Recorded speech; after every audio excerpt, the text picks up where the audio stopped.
Algo fundamental que debemos comenzar a practicar todos los seres humanos para descubrir el arte de la felicidad es el autocontrol. Te doy la bienvenida al arte de la felicidad, soy Vladimir Segura y hoy te quiero tratar la importancia del autocontrol.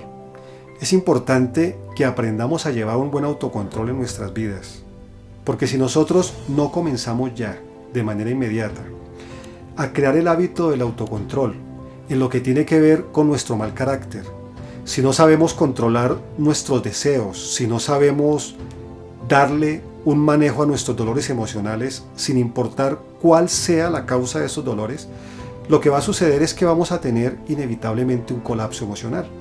Entonces vamos a perder la homeostasis y vamos a perder toda nuestra estabilidad emocional. Decía Isócrates, quien murió 100 años antes de que aparecieran los estoicos, decía que lo mejor que podíamos poseer los seres humanos era el buen juicio. Para él el buen juicio era algo muy importante para poder capacitar el intelecto, porque si lográbamos desarrollar un buen intelecto, entonces podríamos crear una mente sabia que fuera capaz de manejar todo nuestro cuerpo.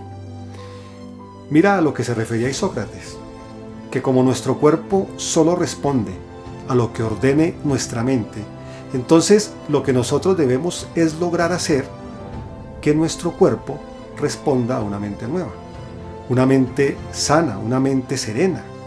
Y esa sería la única manera de controlar todos nuestros impulsos negativos, porque tendríamos el control total sobre nuestro cuerpo.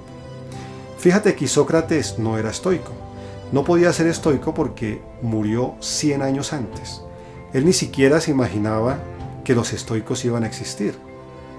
Pero esta frase que te acabo de mencionar de él, para mí, es totalmente estoica. ¿Qué quiero decir con esto? Que nosotros debemos comenzar a sentir el estoicismo. Cuando nosotros logramos comprender lo que significa el estoicismo, es cuando comenzamos a transformar realmente nuestras vidas. Muchas veces he interactuado con personas que me han dejado impresionado porque sin ser estoicos, tienen una mentalidad estoica. Una vez hablaba con una señora a la que se le había muerto el hijo hacía un poco tiempo.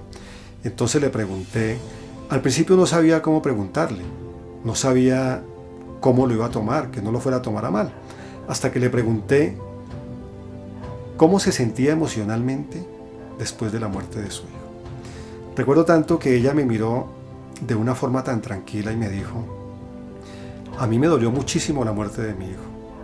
Duré casi un año llorándolo, todos los días lo lloraba, hasta que me di cuenta que no valía la pena llorar más, llorar por algo que era inevitable. La muerte de mi hijo me hizo comprender inicialmente que nuestra vida es muy frágil y que a cualquier momento, ya seamos niños, seamos adultos o seamos viejos, nos podemos morir sin importar la causa. Entonces me di cuenta que no dependía solo de mí haberlo protegido o no de la muerte, porque al que le llega la hora, le llega la hora. Entonces fue cuando comprendí, me decía ella, y comencé a llevar una vida más tranquila.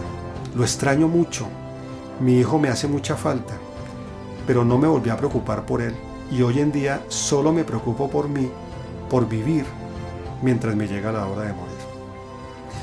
Esa respuesta de la señora me dejó muy impresionado, como te decía antes, porque me preguntaba de dónde sacó tanta lógica, tanta coherencia esa señora, porque a fin de cuentas esa forma de pensar fue la que le devolvió la serenidad y la felicidad a esa pobre madre que había sufrido en un momento por la muerte de su hijo. Yo quisiera preguntarte a ti si la respuesta de esta señora no te parece una respuesta estoica. Y me gustaría que me escribieras tu opinión en los comentarios, porque me gustaría saber tu forma de pensar en este caso. Yo pienso que hay personas que nacen con ese don, nacen con esa capacidad innata de poder sortear momentos difíciles en la vida. Pero también estoy convencido de que los que no nacimos con ese tipo de sabiduría lo podemos adquirir. Entonces, ¿por qué no nos ponemos en esa tarea a partir de hoy? Cuando nosotros comenzamos a creer en el estoicismo, lo comenzamos a sentir, pero de manera visceral. Hay algunos filósofos que interpretan el estoicismo siempre de la misma manera, buscando repetir sus enseñanzas de forma sistemática o de manera ortodoxa, y a mí no me gusta eso. A mí no me gusta pensar con la cabeza de los demás. A mí me encanta es hacer uso de mi pensamiento crítico. En el caso mío, me encanta aplicarlo de manera diferente. Como te lo he dicho en otros videos, me encanta llevar el estoicismo a la praxis. Y eso lo he aprendido de grandes filósofos de los que he hablado en otros videos, como Massimo Pigliucci, como William Irving, que además han escrito unos libros fabulosos de estoicismo. Cuando llevo el estoicismo a la práctica, entonces comienzo a entrenarme, y comienzo a entrenarme con personas tóxicas, personas que se burlan de los demás, que critican a los demás, con personas que son egoístas, porque sufren también cuando ven que a los demás les va bien y cuando los demás son felices. Cuando una persona me ofende, entonces yo comienzo a probar hasta dónde puedo llegar con esa serenidad y no caer en la trampa, para no dejarme atrapar emocionalmente de la otra persona. En eso consiste convertir el estoicismo en una filosofía de vida, ¿sí te das cuenta? Hablemos del autocontrol en cuanto al mal genio. En cuanto a ese mal genio causado por el mal carácter que nos puede llevar a desarrollar un sentimiento de ira. Por ejemplo, cuando tenemos una discusión, entonces nos comenzamos a ofender verbalmente con la otra persona, que puede ser un familiar, puede ser un amigo o puede ser una persona que nosotros no conocemos. Entonces, si no nos controlamos, podemos decir una mala palabra o nos pueden decir una mala palabra, y en esos momentos podemos pasar de la agresión verbal a la agresión física. Y como decía mi madre, que en paz descanse, que tal vez era estoica sin saberlo, el uno se irá para la cárcel y el otro se va para el cementerio. Y después vienen los arrepentimientos. Van a venir los arrepentimientos porque fuimos débiles, porque nos dejamos atrapar emocionalmente de la otra persona. Ya decía Epicteto que ninguna persona es libre si no es dueña de sí misma y de sus emociones. Y hay otra frase también de los estoicos que me gusta mucho, cuando dice que cuando alguien es capaz de molestarte, se convierte en tu maestro. Y ese alguien solo puede molestarte si tú te permites ser molestado por él. Hay muchos libros del estoicismo que podemos leer y que nos van a enriquecer emocionalmente. Pero realmente, ¿qué sacamos con leerlos si no los vamos a llevar a la práctica? Y eso te lo dejo como reflexión, para que cuando tú lo creas conveniente, pongas una fecha o la fecha que quieras y digas: a partir de hoy voy a comenzar a poner en práctica el estoicismo. Ahora analicemos el autocontrol desde el punto de vista del deseo. Una de las técnicas estoicas más maravillosas que yo personalmente he practicado para dominar el deseo es llevarlo hasta el máximo, coger la tentación y llevarla hasta el máximo. Si siento, por ejemplo, deseos de comer postres, aún sabiendo de que los postres en cantidades excesivas me pueden hacer daño para mi salud, entonces la idea sería entrar a varios negocios de repostería, preguntar sus precios, mirarlos, saborearlos, y me podría quedar mucho tiempo, el tiempo que quisiera, y simplemente no comprar nada y salir e irme para mi casa. Podríamos decir que esto es una terapia de choque, porque en vez de huir del deseo, simplemente lo estamos enfrentando. Y esta terapia es muy utilizada en la psicología moderna, con la terapia cognitiva conductual, que es el resultado básicamente de la abstracción de la filosofía estoica. Por ejemplo, para los que son fumadores y lo intentan y no pueden controlar el deseo de fumar, podrían también hacer uso de la misma técnica de los postres que te acabo de mencionar. Pero también podrían usar otra técnica muy fabulosa, es más fuerte, pero también es muy efectiva.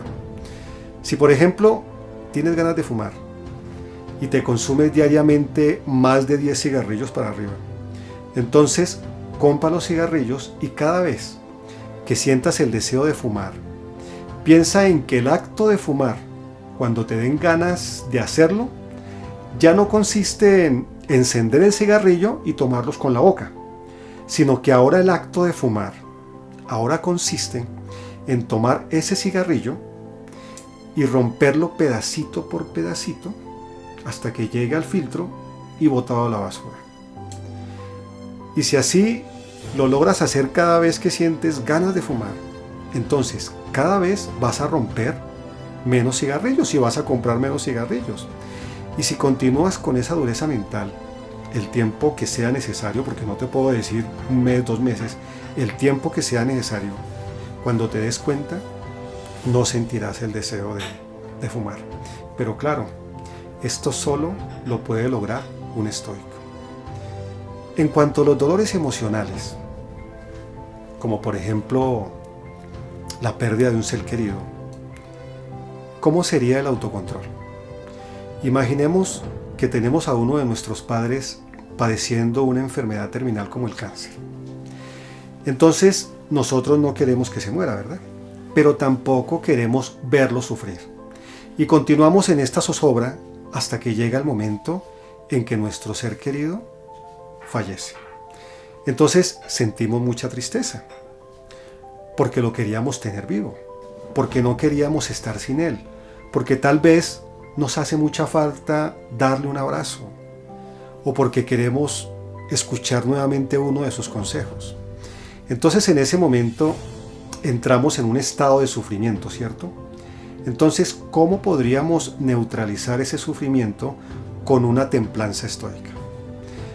Podríamos decir, por ejemplo, que me haría muy feliz que mi ser querido estuviera vivo, pero si estuviera vivo, estaría padeciendo y sufriendo de fuertes dolores a causa de una enfermedad que no tenía cura. Entonces prefiero que esté muerto en vez de ver sufrir a alguien a quien yo amo tanto. Luego también podría decir, menos mal que murió y menos mal que dejó de sufrir. Y fíjate que ese solo pensamiento de reflexión nos puede sacar en su totalidad del sufrimiento, que es lo que realmente nos causa muchos dolores emocionales. Porque francamente la tristeza irá pasando poco a poco, porque eso es normal, eso hace parte de nuestros sentimientos, pero el sufrimiento sí tenemos que eliminarlo en su totalidad. Todo esto es lo que significa llevar a la práctica el estoicismo. Esta es la manera de convertir el estoicismo en nuestra filosofía de vida. Por eso, siempre que se te presente cualquier inconveniente en la vida, de cualquier tipo, siempre trata de resolverlo de una manera estoica. Y ahora quiero despedirme con una frase de Nietzsche. Cuando llegue el sufrimiento, míralo a la cara y enfréntate a él.